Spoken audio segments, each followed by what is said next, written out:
First things first, Ice Trey came to play in Game 1. How did he silence a garden full of Knicks fans last night?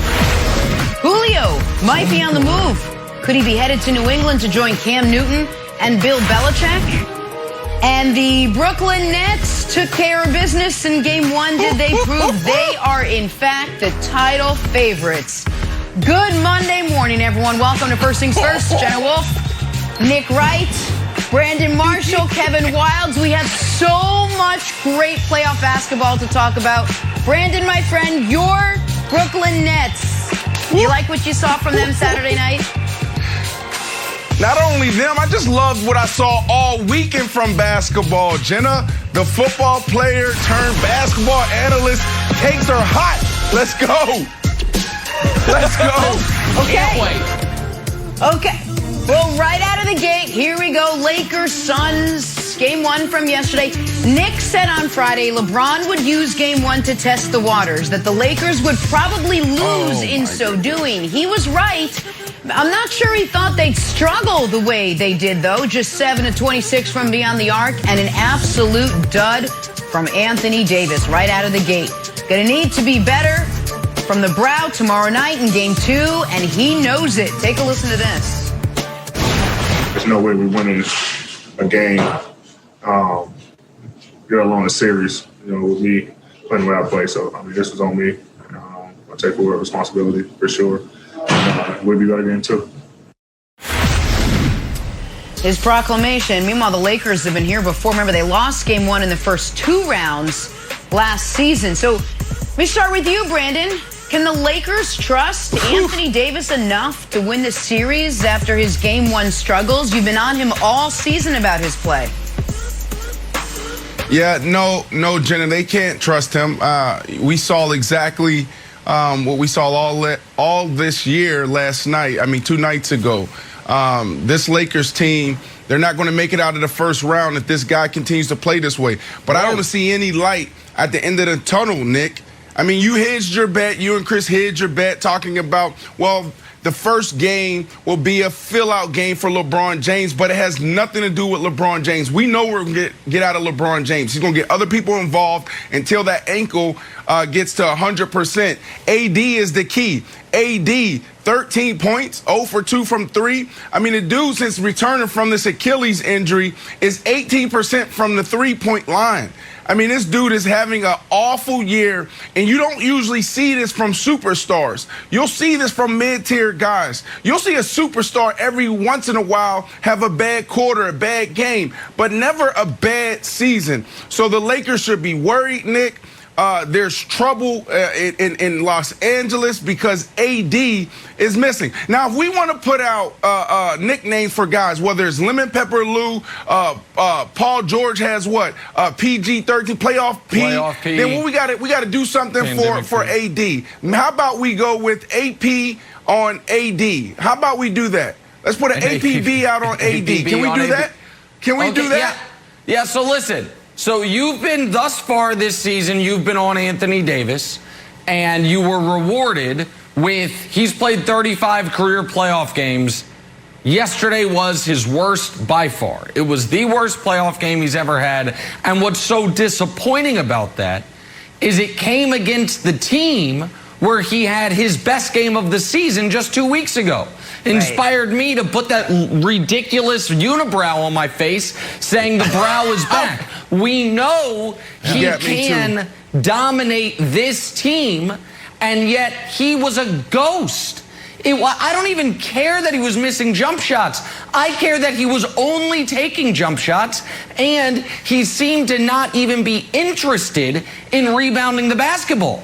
The first half, he had, what do you have, 1 rebound in the entire first half? He was a ghost the entire game, and he let DeAndre Ayton, D.A., who was the #1 pick of his draft, dominate his first playoff game. So Anthony Davis obviously has to be better. But I didn't hedge my bet. I did expect the Lakers to lose this game. Definitely. However, Wildes, there is some significant changes they must make immediately. Usually you wait till later in the postseason or later in the series. Andre Drummond cannot start. Andre Drummond, goodbye. Alex Caruso, hello. The way to get Anthony Davis back on track is to make him play big. Instead, and Brandon's been on this, Wilds, he's been trying to play this year like he's Kevin Durant. Like he's a 7-footer with the best jump shot in the league. He's not. He's got a good shot for a 7-footer. That doesn't mean that's what he should be doing. But when Drummond's out there, he's floating out by the 3-point line. And even late in the game, Wilds, when Drummond wasn't out there, Anthony Davis was letting DeAndre Ayton crush him on the offensive glass. So AD needs to be better. And by the way, LeBron had 8 points in the first 4 minutes and 10 points the rest of the way. So this was the worst playoff game LeBron has had since game 1 of the Eastern Conference Finals against Boston 3 years ago. LeBron will be better. AD has to be better. But I still feel very confident about Lakers in 6. But they need to make some adjustments immediately. Yeah, you said that AD was playing like Kevin Durant. He was also playing like your old buddy Kevin Wildes. And your old buddy Kevin Wildes is not an NBA player, but he has played in a few games that he doesn't belong in. And he looked a lot like me, because here's what I do in games that I don't belong in. When you're kind of like the warm body, like, hey, you, guy in the running shoes, you want to play? We need one more. I'm like, yeah, I'll play. Here's what I do, exactly like AD's game. 1, hang around the 3-point line and just kind of wait for the ball. Maybe I'll get it, maybe I don't, but don't get into the action. Number 2, set picks. Hey, everybody likes to set a pick. Problem is, I'm not the focus of the offense like AD should be. And number 3, when I do get the ball, if we can show this video, I try to do something to make up for all my ineffectiveness, like, I don't know, a 360 turnaround jump shot. So you know what? If this one goes in, I'll look great. And Nick, you talked about the offensive rebounds. I also let my guy out-rebound me on the offensive glass 8-0. So overall, AD... some quick advice. Usually 2 Modelo's after the game does the trick for me. For you, I think you should talk to Frank Vogel to get you more involved in the game. And another thing to look at, I mean, you brought up the rebounds, and that's big, because if you watch that game and you look at his emotions, like his mindset, I don't know if he's there. You look at the monster slams. He had some big dunks in that game, and you saw no emotion coming from him after he hit the floor. And then also on the defensive side, there was no extra effort. There was no closeout. This is a game 1 for a team who stumbled to the finish line to end the season. You would think that they would have more effort, especially coming from AD. LeBron James, like I said earlier, and I also said, last night, you know what to expect from LeBron James. But with AD, man, let's go, brother. Like, you've been back for a very long time from that Achilles injury. The very first thing that we should see is you on the floor. We should see you giving effort, and you just didn't see that last night, Jenna. So outside of him struggling from mid-range and also 3, I think there's concern from an effort standpoint and maybe a mindset standpoint. So let's jump into the actual game itself. You saw what happened late in this one after LeBron went for the rebound after he missed his free throw. It looks like Chris Paul pulls him down. It leads to a scuffle. That results in Cameron Payne getting tossed. Texts were handed out to Alex Caruso and Montrezl Harrell. Nick, Frank Vogel called this a dangerous play. Is he right about it? Yeah, it's a dangerous play. It's a Chris Paul play. Nobody has been more pro Chris Paul this season than me. I think he's one of the most underrated players ever. I love him as a guy. I love him as a player, as what he does on and off the court. But Wilds, he likes to get in the margins. And he's got a little Stockton to him.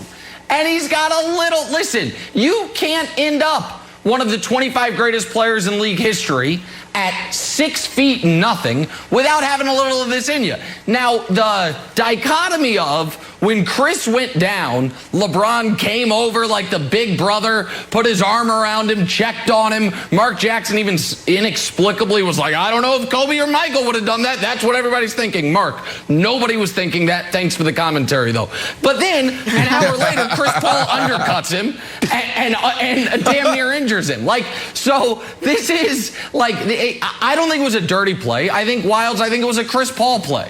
And that's fine. That's who he is. That's right. And that's not negative. It's just who he is. And you got to know that when you're playing him. That's right. And he knows. He also was pushing a few people. He also pushed Andre Drummond down. But here's the prediction, Brandon. Fans loved it. The internet loves it. Playoff basketball, the narrative's there. the league hates it, and the refs hate it. The refs lost control of the game. This happened. One of the reasons Campaign got ejected is because Caruso bowled into him. It was neither a block nor an offensive foul. Then LeBron gets the ball back. Now Chris Paul, it was a lane violation. He's in there. The refs are going to call the next game super, super tight. So if AD wanted to get back on track, Brandon, he could get down. He could get down on the block and just do a few pump fakes. They're going to call the game super tight because you don't want a game. They're going to look at the refs like, hey, refs, pay attention. Chris Paul was on the ground and LeBron was on the ground. Chris Paul had to lead the game. Tighten up the game. Do not put the superstars at risk. Yeah, I agree with you, Wilds. But look, playoff basketball is fire. Now the season has begun. This was not a dirty play. Yeah. Aren't they best friends, Nick? CP3, D-Wade, Carmelo Anthony, they're all on a banana boat. Yeah, so that's why it's not a dirty play. Why would he hurt his best friend? He knows who was right there. He knew that was LeBron. It's not a dirty play. It's a savvy play. It's a scrappy play. That's what it is. There's always tricks to the trade when you're out there, especially as an undersized guy like you said.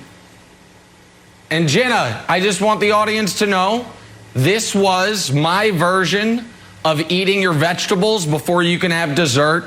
In about 15 minutes, we get dessert because we're going to talk about the Clippers. Don't you worry, America. The Clippers slander is coming. We had to deal with this, not Brussels sprouts of the Lakers, and now a little more vegetables with this BS. But then the Clippers stuff is coming. It's coming, Jenna. That's Brandon's team out west, but Brandon's got a team out east. It is the Brooklyn Nets and the Big Three getting it done in Game 1. Did they prove why they are the title favorites? Prediction. Oh, no, you got two teams.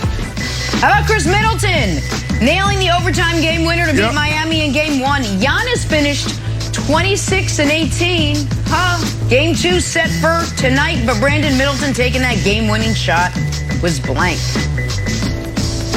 Well, first, I mean, Chris Middleton, man, this dude has been playing phenomenal all year, and I've disrespected him all year because I'm like, Chris Middleton is your number 2 guy.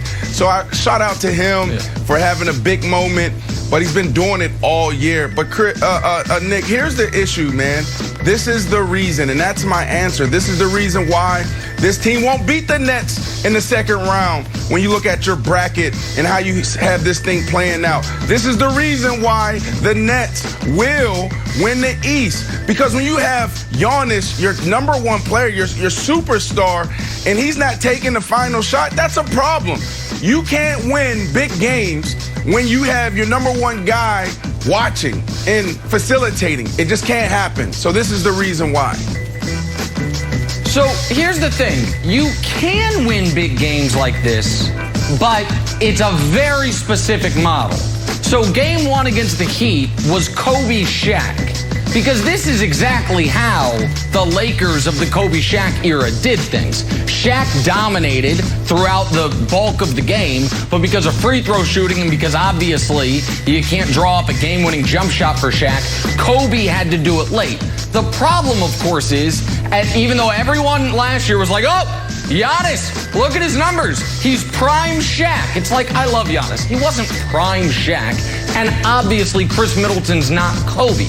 So this is the Kobe Shaq model, but Giannis is like 88% of prime Shaq, and Middleton's like 51% of prime Kobe, so it's going to be a tough putt. Luckily, Wilds, against the Nets, I don't know if they'll need many game winners because Giannis will score 45 in the first 45 minutes, so they should have a comfortable margin, defense. So they don't need to hit these game winners. Defense, huh?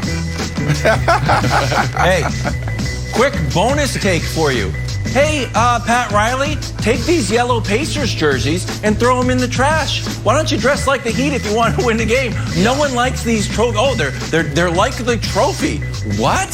They're like the trophy? No, they're not. They're like the Pacers. They're like, get rid of those things. Now, Tim, that was your bonus take. That was a free one. That was a free one. Here's the real take. It's the right play. It's the right call. Giannis is 0 for 13 from outside of the restricted area during the game. So look, you can't go to him, Brandon. These are just all brick city, and he's not even from New Jersey. So hey, good job down there. You're looking like Zion, a lot of green near the basket, but the rest of it was just bricks. That's right. That's right. You All gotta right, do we'll it. see how the Heat respond tonight. On to Brooklyn. Nets started slow in their series opener with Boston, but the big three came alive in that second half. Durant, Kyrie, Harden combining for 82 of the Nets' 104 points in the win. So, Brandon, the Nets' Game 1 performance was blank. Listen, I'm not going to take this moment to boast and brag, but this is what I said.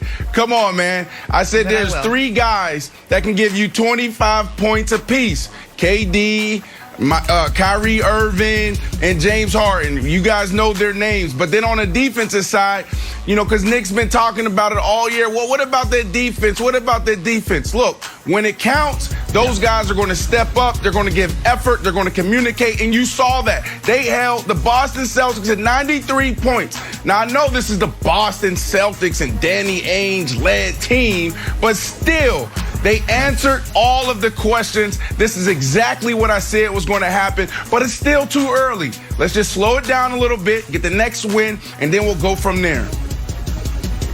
Yeah, listen, to me, this was anticlimactic. And as much as I love watching these highlights of Kyrie Irving cooking a man with male pattern baldness in the NBA, this is not, to me, there were two. I mean, look at it. I mean, look at this next highlight we're about to show. It's like, do you think Kyrie can stop this fella? Well, or this guy can stop Kyrie? I don't know. Let's look at the reverse angle we're going to see in a moment. You're like, probably not. He probably should be at that Y with Wilds. Here it is, right here. Look at this. You got a chance? No, you don't, actually, buddy. You're going to fall down.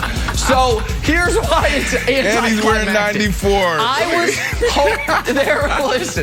There were two outcomes that would have made this game interesting to me. One is the Nets looking unstoppable. But unfortunately, they couldn't hit a three in the first half, so that wasn't going to happen. The other outcome would have been, oh my God, what if the Celtics win? But the Celtics then couldn't hit a three in the second half, so that wasn't going to happen either. So we just got a pretty typical expected game where Brandon does deserve credit. The Nets played great defense throughout, but the Nets winning by 11 is about what the bookmakers expected. I think what a lot of us expected. So Wilds was a little anticlimactic. Look at this poor fella. Okay, my God. Work. All right, let's work. You know what? Let's run more highlights of Caruso then. You love Caruso's haircut, let's say. Yeah, I do. Fournier. I do. He's just because he doesn't wear a cool headband. Take shots at him. Yeah, unfair. Right. Just for the record, that was from Katanec too. Katanec, you know, brethren there. Okay. Hey, this is a blowout warning. It's going to get ugly. The Nets shot 23% from the field, from three. It was terrible. They were the second best three-point shooting team. They shoot 45%. So once they start hitting, it's going to be bad news for the Celtics. Celtics also had, shout out to Robert Williams, had 9 blocks. Problem is, you're not going to get 9 blocks next game. Some of those are going to go in, so it's going to be blowout city, Brandon. Get ready. Oh, no, That's fall right. down. That's right. Elder abuse. Time now for the weird and wonderful from the weekend. Aaron Judge with an unbelievably dramatic walked yesterday afternoon. As the Yankees, though, do get the win. Still counts as a win. They swept the White Sox. Bit of a weird ending. They'll take it, though. But Wilds, what else you got for us? Padres on a 9-game winning streak, and they debuted this new chain. It was made by Raffaello and Company via Manny Machado, who helped out with the design. Turns out Raffaello and Company did Manny Machado's engagement ring. So, as part of the team building for First Things First, I will have the old woman named Helen design some First Things First chain for us. So, shout out to Helen. Helen will be working on that. She's in a little jewelry shop in Westport, Connecticut. So be ready, everybody. Moving on to the wonderful. We're going to go to Utah here. Oh, more sweat. Oh, this is fantastic. Yeah. Bear River High School, which is a great high school name. Catch of the century, some people are calling it. I think Kendall Baker calls it catch of the century. Meanwhile, our grumpy researcher, Dusty, says, you know what? Not a catch at all. Actually, a home run. So this is largely at the umpire's discretion. If you leave your feet, it could be a catch. But if you're totally out, it could be a home run. Here's the thing. Umpire's discretion. If it's awesome, for the love of God, just call it a catch. It's so cool. So it's a catch, and it officially went down as a catch. Go ahead, Yeah, Brandon. but she fell on her shoulder, and she got up, and she didn't, like, roll around like LeBron James. So shout out to Olivia for getting up off that shoulder. That's right. Olivia with the Kevin Durant there. I like Great it. move. There you go. And finally, White Sox-Yankees, top of the 7th. Yasmani Grandal hits a home run. Clint Frazier tries to get it. The fan kind of catches it. Clint Frazier's like, oh, man, I was going to catch that. And then everybody in the comments online are like, you know, if I was a fan, I would leave it alone. I would let... No, you wouldn't. No, have you ever seen your behavior when they break out the T-shirt cannon? The T-shirt cannon is shooting out $12 T-shirts, and people are losing their minds. Fans love to catch souvenirs. Coming to you in a ball and I'm game. putting people on warning. That's right. No, Brandon, I'm putting everybody on notice. If I have that seat, I am actively trying to get the ball out of your glove. It doesn't matter. I want the souvenir. It's a lifetime I'm with you. memory for I'm me. doing the so same shout thing. out to the fan. What's the chances of a I'm ball trying to get coming it. to I you might in the go ball? onto the field a little bit. Catch the ball. Wilds Exactly, has 5 of those 100%. shotgun T-shirts. Oh, what a story this weekend on the golf course. Phil Mickelson back in the winner's circle. Loved watching this. Tiger Woods loved watching it too. He tweeted his congratulations after Phil became the oldest major winner ever, saying truly inspirational to see Phil do it again at 50 years of age. Congrats. Here was Phil afterwards. My desire to play is the same. Like I've never been driven by exterior things. I've always been, intrinsically motivated because I love to compete. I love playing the game. I love having opportunities to play against the best at the highest level. And so that's what drives me. And I think that's what has the belief that I could still do it inspired me to work harder. And I just didn't see why it couldn't be done. It just took a little bit more effort. Back here on a Monday morning, talk some Clippers Mavericks now. They played game 1 on Saturday, and Luka made an early statement. I'd call it a statement, 31 points. But wait, there's more. Youngest player ever to post a playoff triple-double on the road. The Mavericks, as a team, shot 47% from 3. Hey, it's a heck of a lot better than Kawhi and PG's combined 3 of 14 from 3. But Paul George says not to worry. Yeah, we got this. Take a listen. We expect to play better. We expect to be more dialed in game 2. We're not looking at it as just because of who we have. We're expected to win it. We got the same pressure as every team that's in this. It all comes down to who's the last team standing, and that's just the pressure every team goes through. It's no different than how we're approaching this. We want to be the last team standing, regardless of however many games it take or how tough the road is. Fact of the matter is, man, we want to be the last one standing. So we got to be better for game 2, and I plan on this team bouncing back. Nick, I'd imagine this came as a bit of a surprise to Clippers fans. How should those fans feel? Totally fine? Slightly concerned? Maybe panic mode? How should they be feeling this morning? Oh, somewhere between panic, more than concern, not yet panic. But same old story, same old Clippers. Got a fourth quarter lead, and then it's gut check time. Nice little 18-6 run against a team who has one guy that has to do everything. And you were built to stop that. Hey, Kawhi Leonard, remember when you were Defensive Player of the Year back-to-back seasons? Maybe channel a bit of that and slow down the 22-year-old Slovenian that has eaten your lunch in 7 playoff games. Luka, 7 career playoff games, all against this team, 31, 10, and 10. That's just not just what he did this weekend. That's his averages. And I am not really one for the metaphysical realm. But if you are, it's not just ghosts of seasons past haunting the Clippers. It is the basketball gods saying, this is what you get. Game 72, facing the Oklahoma City Thunder. You intentionally lost that game to avoid the Lakers as long as possible. Had you won that game, you get the Blazers in round 1. A Blazers team that you are undefeated against since acquiring Kawhi and Paul George. Instead, you inexplicably signed up to be tortured by Luka. And Brandon, unless the Clippers are going to go to their game plan of last year, which is get Kristaps ejected and maim Luka's ankle, they could be in trouble. Because the best player on the court is a 22-year-old kid from Slovenia that they have no answers for. None. I love you. Thank you. It's not time to panic.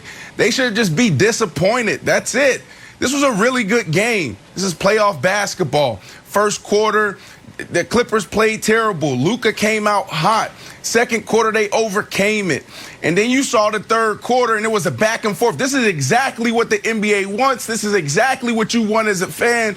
Unfortunately, for the Clippers fans, you just want to be standing there at the end as the champions, as the winners, excuse me. So this was a back and forth game. The difference for me was Luka. Luka was hot, his intensity. You saw after he made big shots, how he was yelling and screaming, playing into the crowd that really wasn't there. That's what we want to see from the other guy in Los Angeles, AD. You just don't see that. And then on the other side, you know, as far as like what was a big factor for me was Paul George. It was almost as if he had in the back of his mind this playoff P thing. It wasn't that he played bad. First quarter, second quarter, really no presence. Second half, he played really well. He was good. But it was methodical. It was intentional. We want to see this guy come out and take it to another level. He needs to do more if they want to win. Again, he didn't play bad, but you can tell he was being really picky and choosy on his shot selection. And maybe it was because of, I don't want to start off bad, and I don't want everybody to start talking about playoff P. This was a back and forth wilds. It wasn't any type of game that Clippers fans should feel, where they should be more than disappointed. They should hit the panic button. Got you. Okay. I'm gonna pull a Jalen Rose here. Not only am I gonna get a great haircut, but I'm gonna let you in behind the curtain. That's what Jalen says when he talks to you about what we're actually doing. Sports analysis is a heady mix of heart and head. Sometimes you just are making picks with your heart. Like I'm like, the Patriots are gonna be great. Like, are you sure? Like, well, my heart says they're gonna be great. Sometimes you look at the analytics and you make picks with your head. Nicholas Wright, you picked the Clippers to win this series. And your son came out and had a great game. You went head over heart. And you're sitting here cackling with joy, although, because you're proud of your son and you dislike the Clippers. But the one thing I know that you love more than anything is being right. And you've got the Clippers winning this series. How is the mental and emotional torment going for you this morning? Well, you've really put me in a tough spot, Wilds. And I want to do this. And, Keta, radio shows used to be on delay. I don't know if TV shows are, so if you need to, dump out of this, you can. But I have a confession to make to our staff and our colleagues and the bosses at Fox Sports. I don't think you should laugh here, Wilds. I undermined the integrity of this show for personal gain. And by that, I mean this show is built on take integrity and those picks and my perfect record last year picking the Western Conference playoffs. But I knew the last piece of motivation my beloved son needed was seeing me pick against him on national television. And I said, you know what? I got to do it for him. I owe it to him. And so that pick, I'm not saying I didn't believe in it. What I'm saying is that I put aside the, blood over water, as they say, blood's thicker than water. And I felt I know Luka. And what he needs is the people who love him the most to doubt him the most. So when I said the Clippers were going to win, of course he sees that. And he says, oh, really, Dad? Okay, let me go drop 31, 10, and 11 on their heads and torture them. And Brandon, I do have a question for you. I do have a question for you. You said they shouldn't be panicked, but they have now lost 4 playoff games in a row. 3 of them, including this one, they had fourth quarter leads in and then got blown out. The one they didn't have a fourth quarter lead in, they had a halftime lead in. It was game 7, and they lost by 15 points. At what point do the Clippers players start saying, guys, we don't know how to close? We have no championships together. We have no great playoff success together. We've played this team now 7 times in the playoffs. They've beaten us 3 of the 7. Next game, they learn how to close the next game. If it happens, because it's the playoffs, if it happens again and you drop, if you fall back 0-2, then it's a problem. But look, this team is different. You got Ty Lue, changed everything. You got Kawhi Leonard, he's playing good basketball. He's a leader. He's playing, all year he played back-to-backs. And you had Paul George. He didn't play terrible. Second half, he stepped up. It's about playing big basketball in the big moments. And unfortunately, Luka was the one that got that done and not them. This is playoff basketball, Nick. It was a great game. This is what you want to see as a fan. If you watch that game for 4 quarters, it was back and forth, back and forth, back and forth. So if it happens again, then we should be panicked. Okay. All right. I'm excited for Tuesday. Okay, we'll see. Nick, do us a favor. Hand out some NBA medals for us from the playoff action this weekend. Medals. Perhaps the head turner last night. Maybe that was one of them. John Morant, the 8 seed Grizzlies beating the number 1 seed Utah Jazz in game 1. Could it be? It isn't. Morant just missing Nick's medal stand before going for 26. Who do you got, Nick? Apologies, Ja, but this was the weekend of the new wave of NBA star. So many guys making their playoff debut. Ja, one of them, playing tremendously. Here's another one, playoff debut. Bronze medalist, Devin Booker. He was the best player on the court in that game against the Lakers yesterday. 34, 7, and 8 in his first career playoff game against the number 1 defense in basketball, and 34 of his team's 99 points. So that 34 is even heavier than most because it's not like his team scored 120. He gets the bronze. Silver medalist, a guy not making his playoff debut. We just talked about him. Just a typical ho-hum night for Luka. 31, 10, 11, cooking the allegedly great Clippers defense, getting people all whiny and crying. How's he do it? How's he do it? Because he's better than all of you. And then the gold medal. Oh, no. Oh, dear God. Is that Reggie Miller's music? Well, some would say Trae Young is a skinny, slightly overrated player. I would say that's a hell of a playoff debut. 32, 7, and 10. And the game winner. Saying awful quiet in here. I don't know why he's putting his index finger up near his eyebrows, but still, point taken, Trae. He gets the gold. First edition of playoff medals. Trae Young in his playoff debut gets the gold, Jenna. Great job by him. Bravo to Trae Young. Knicks will bounce back. All right, Wilds, who just missed the cut?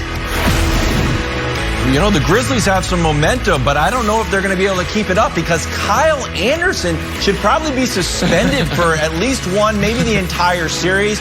Maybe it's like an Artest-like suspension that goes into next year for slamming Rudy Gobert down. Oh, my God. Rudy Gobert, mind you, is Defensive Player of the Year. He's 7 feet tall, so he must have pushed him with such ferocity to make the big Frenchman go down. So, wow.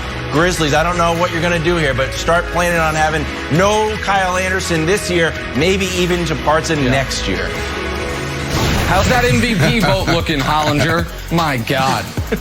Back talking that icy game winner from Knicks gold medalist Trae Young. It did silence a rowdy Madison Square Garden. Here was Trae in the tunnel after the win. Got real quiet in there. It got real quiet in there. It's still yelling now. I don't care. Back here, first things first. Let's get up to New England. For this juicy piece of news, Patriots reportedly having internal discussions about acquiring Falcons all-everything receiver Julio Jones. How about that? The 7-time Pro Bowler spent his entire 10-year career with the Falcons and that high-powered offense. But Brandon, should Julio want to be in New England? Absolutely not. I mean, as a wide receiver, especially a veteran wide receiver, you got to look for the perfect spot. I'm sorry, Wilds. I know this is your team, and it could be, exciting for you guys. But for Julio Jones, why would you want to go to a situation where you guys are running it play after play after play if it's Cam Newton? Cam Newton, there's times last year where you guys, only had 77 yards passing or 80 yards passing. Hell, Julio Jones, for the most part of his career, is averaging 120 yards like a game. So that's not a great fit for him. And then if it's not Cam Newton, which I believe it is, now you have a rookie quarterback in there, and you have to go through that maturation process and him, going through that learning curve. So if I'm Julio Jones, this is not a place where I would want to go or entertain. Now, the cool part about it is Bill Belichick calling you, so you definitely take the call, you hear him out, but at the end of the day, you hang up the phone, you tell your agent, man, go find somewhere else for me. I really like the San Francisco 49ers. I don't think they'll make a move, but I love that type of offense for Julio Jones. He had Coach Shanahan before, and he went straight off. So I'm looking for a place for Julio Jones that have a quarterback, and they also give him an opportunity to win a championship. What else is there left for Julio Jones to do? He's done everything as an individual. Now it's time for him to go out there and win a championship, but he needs to be put in a situation where he can still impact the game. What does that mean? What's going to happen on first down? What's going to happen on third down? Third, 1 and 2. I need a quarterback that's going to look out there, see one-on-one coverage, and get me in the right route. Red zone. Julio Jones for years been getting crushed for not being able to put up huge numbers in the red zone. So I need an offensive coordinator. I need a quarterback that's going to put me in the right spot when I get to the red zone so I can impact the game that way. We're talking about 10-plus touchdowns, and this is not the right spot. I'm sorry, KW, but the Patriots is not a great landing spot for Julio. Well, so here's the thing. I'm not as certain as Brandon that the Patriots offense next year is going to look like the Patriots offense from last year, because they seem to change it up depending on personnel. And obviously last year they had a quarterback that was, to me, pretty clearly injured and no real weapons. And even though they made some major investments this offseason, their wide receiver depth chart still goes Nelson Aguilar, Kendrick Bourne, Jacoby Myers. So they obviously could use a true number one. But I agree with Brandon otherwise in this regard. New England, the reason that in the past guys would consider going there is like, oh, I want to play for a championship. New England this year is playing for a championship, a division championship. That's their ceiling, is maybe the Bills regress, they come up, and you can win the AFC East. But with or without Julio Wilds, they can't win the Super Bowl. So if you are Julio and you do want to move on, it's the only thing left. So I don't think going up to New England for him seems super attractive when there's uncertainty at quarterback and their best case scenario like the 9th best team in football.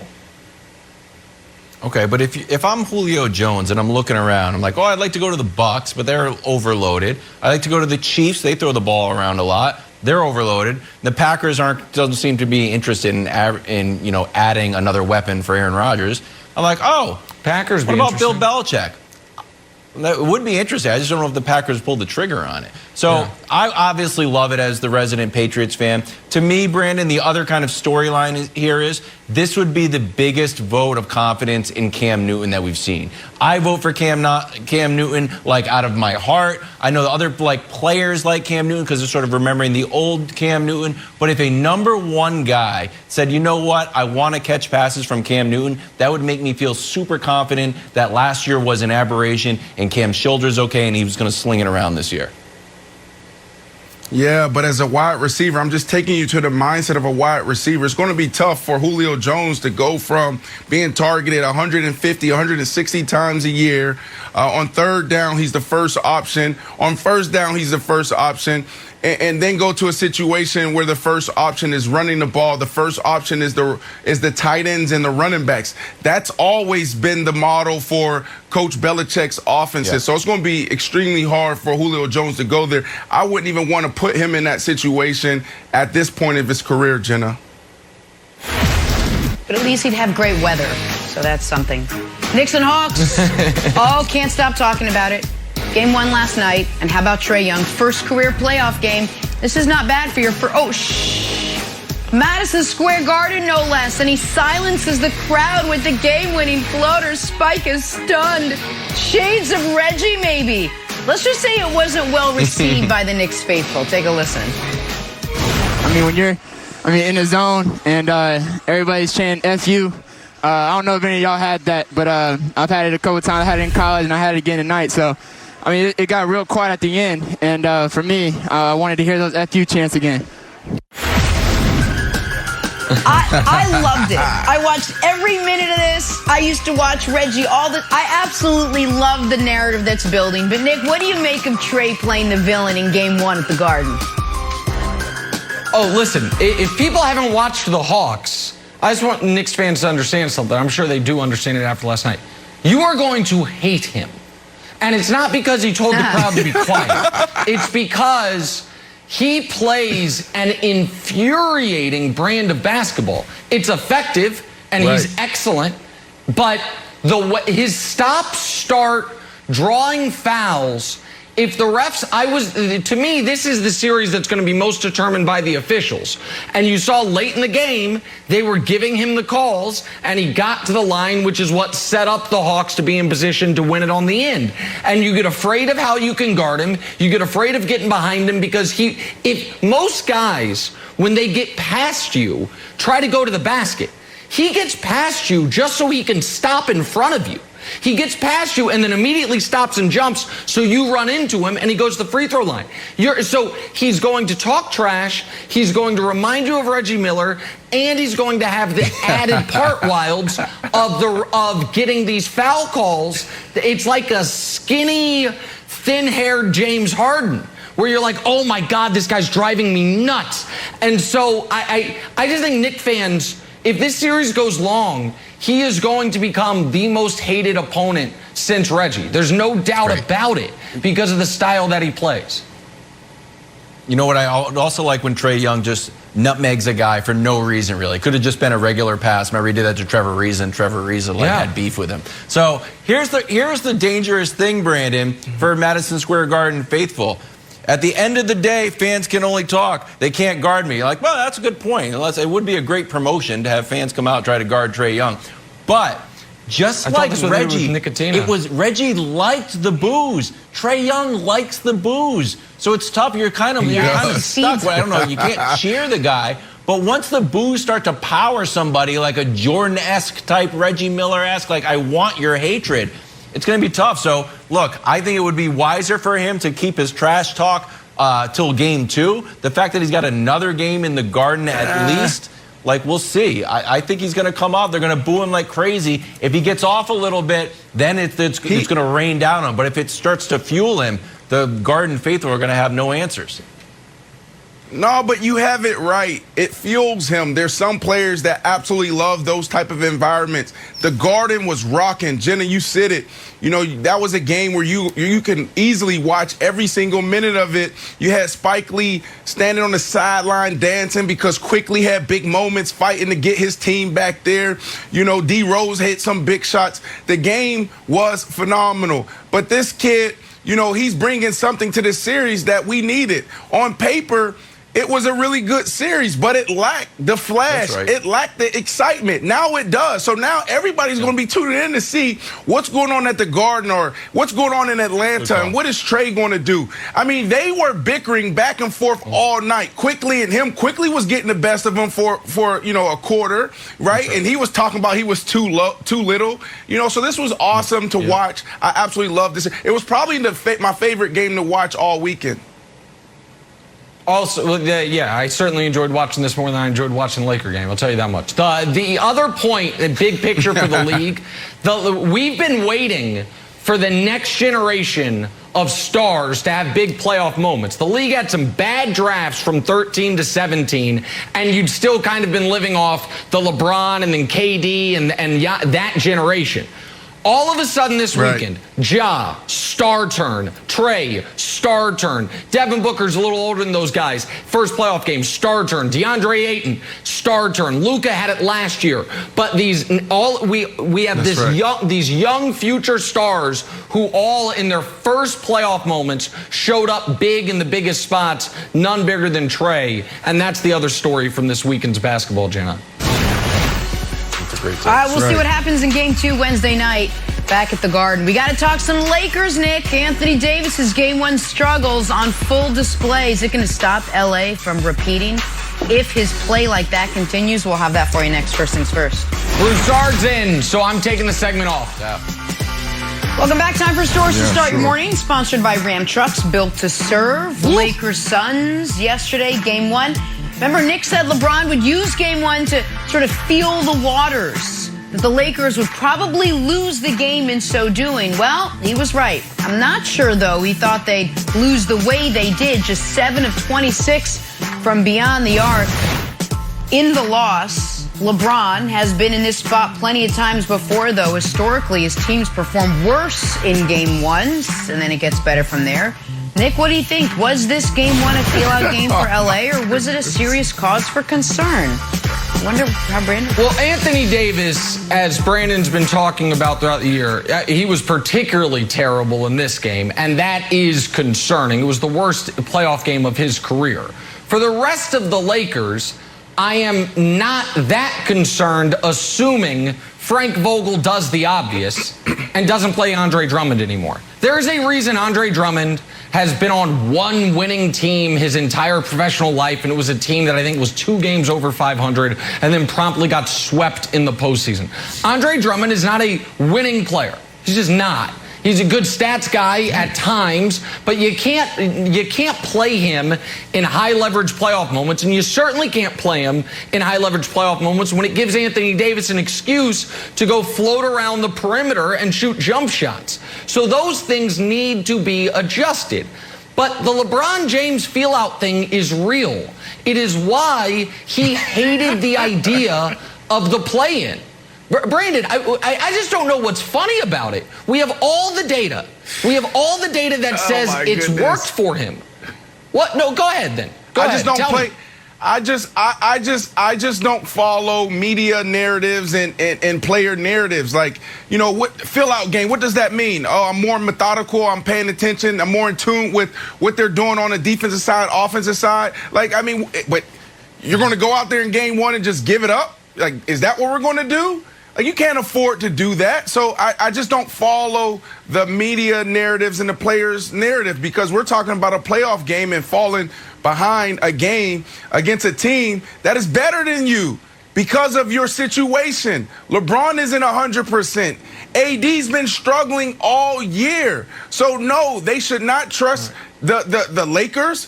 You know, this is not a fill-out game. This is cause for concern. AD showed up as AD again, the same AD we've been seeing all year, and that's a problem, man. So if I'm a Lakers fan right now, I'm super concerned because this team, they just can't figure it out. Yeah, but so this is why, and the AD stuff's real, and he must play better.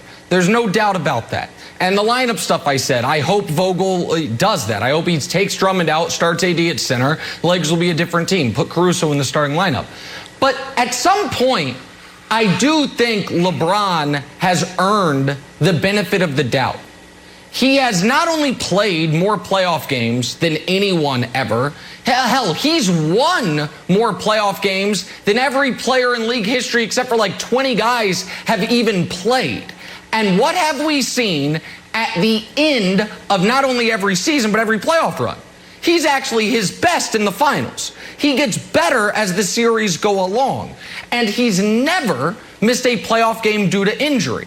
All of that has to do with the methodology with which he goes through. But it is about that. Yeah, because it's not just about beating the Suns. But Nick, it's not about...